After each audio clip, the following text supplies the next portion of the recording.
Vamos a hacer una pequeña comparación, pues porque la gente normalmente siempre habla de que, que es que este es el gobierno más corrupto, pero pues realmente, más que todo, los escándalos que han habido han sido shows mediáticos o la prensa prepago normalmente siempre pues saca en contra de un gobierno que ha intentado hacer lo posible por darle dignidad al pueblo. Vamos a comenzar con Abelardo de la Espriella. Pues todo el mundo sabe que Abelardo de la Espriella fue uno de los fundadores de FIPAS, una ONG vinculada a grupos subversivos como las AUC o como los paramilitares. Pues todo el mundo sabe que este tipo estafó a DMG. Este tipo también tiene serios vínculos con Alex Saab, el testaferro de Nicolás Maduro. Adicional a todo esto, obviamente la cantidad de escándalos que tiene alrededor de la adquisición de firmas que tuvo supuestamente pues para que fuera candidato presidencial, que no fueran los 5 millones de firmas que supuestamente tuvo, sino fueron muchísimas menos, pues los escándalos que han habido alrededor de la selección de este tipo.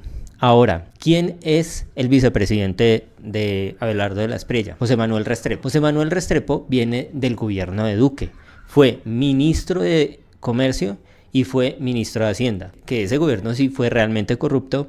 Existió el escándalo de la ñeñe política, que es totalmente nacionalmente conocido, el escándalo de Locat Paz, el escándalo de las marionetas, el escándalo del DPS y de las AES, en donde prácticamente se robaron 22.000 millones de pesos, más el escándalo de Centros Poblados, que fue el escándalo de Mintic, que se robaron alrededor de 70.000 millones de pesos. Ahora, también se conocen serios cuestionamientos alrededor de lo que pasó, pues digamos en el escándalo de las marionetas, que fue 5 billones de pesos perdidos relacionados con contratos, con coimas y con todo esto. Sería una red de corrupción que hubo en ese entonces. También se conoce el tema de la Unidad Nacional de Gestión del Riesgo. El robo no comenzó con Petro, el robo comenzó desde hace mucho antes. Se calcula que se robaron alrededor de 1.2 billones de pesos en la época del COVID, con este tema de la contratación de las vacunas. Ahora, que vincula al gobierno de Abelardo de la Espriella, también se tiene que tener en cuenta los vínculos que ha tenido los gerentes de su programa de gobierno. Alguien que es muy conocido,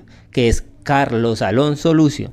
Carlos Alonso Lucio fue un ex guerrillero del M-19. Después de que se desmovilizó, se inventó una falsa denuncia en donde él supuestamente estaba haciendo algo así como que sobornado por las AUC, después resultó en las AUC y después pasó a estar dentro del ELN, ¿sí? O sea, es un tipo que tiene vínculos con el ELN, con las AUC y tuvo vínculos con el M-19. Y él estuvo en la toma del Palacio de Justicia. Si es a los que no les gusta la guerrilla, él fue guerrillero prácticamente, tuvo vínculos con el ELN y adicional con los paramilitares, ¿sí? Y es el gerente del programa de gobierno de Abelardo de la Espriella. ¿Cuál otro personaje está vinculado a hechos de corrupción de Abelardo de la Espriella? Pues ni más ni menos que el ministro de Vivienda que está siendo designado por él, Andrés Beltrán, Jaime Andrés Beltrán. Jaime Andrés Beltrán está vinculado con un hecho de corrupción en donde se estaban robando unos postes, con las luminarias y todo, cuando fue alcalde de Bucaramanga. Entonces uno se pone a mirar y así puedo seguir, ¿sí?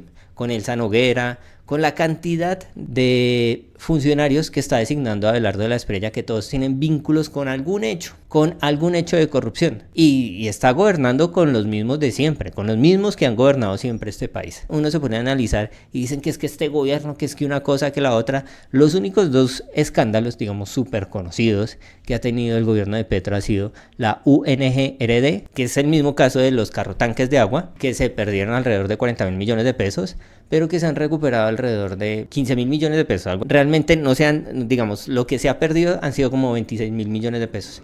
¿Y por qué? Porque Gustavo Petro, cuando supo, en el mismo momento que supo, él también apartó a esos funcionarios para que se sometieran a la ley.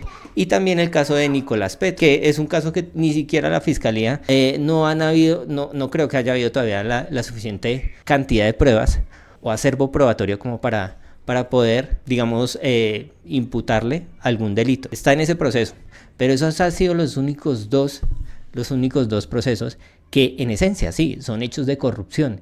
Pero si nos ponemos a analizar cuáles han sido los gobiernos más corruptos, pues si nos miramos desde ahí para atrás, pues Santos con el tema del Odebrecht y con el tema de Reficar, y entonces uno se pone a analizar de ahí para atrás y han habido una cantidad de hechos de corrupción terribles. Analícenlo, ¿listo? Hasta luego.